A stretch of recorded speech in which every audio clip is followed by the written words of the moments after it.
Mais d'abord, hier, Bernard Drinville a mis Christine Fréchette au défi de changer sa politique sur les travailleurs temporaires étrangers. Aujourd'hui, elle a pris position.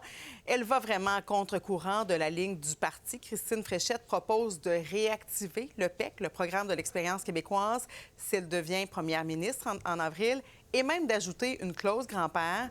Jean-François, c'est quand même toute une volte-face.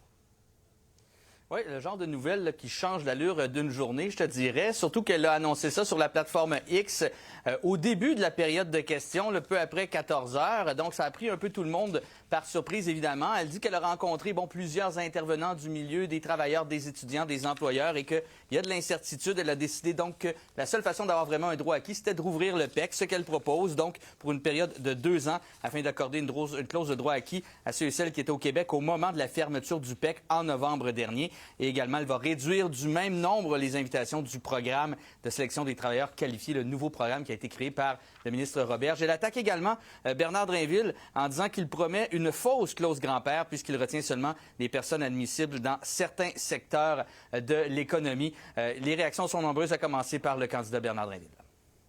L'avantage du nouveau programme, c'est qu'il nous permet d'éviter le premier arrivé, premier servi. En retournant au PEC, ça ferait en sorte qu'on ne pourrait plus, comme on peut le faire avec le nouveau programme, choisir les immigrants en fonction d'un profil et s'assurer qu'ils soient en région. Et elle est en contradiction claire avec celui qui l'a appuyé dans la course à la chefferie il y a quelques jours, Jean-François Roberge. Jean-François Roberge, ministre de l'Immigration, appuie Christine Fréchette. Lui, il est pour l'abolition du PEC, puis elle est pour réactiver le PEC. Ça n'a peut-être pas si bien passé que ça. Jean-François Roberge, est-ce qu'il a répondu aux questions aujourd'hui?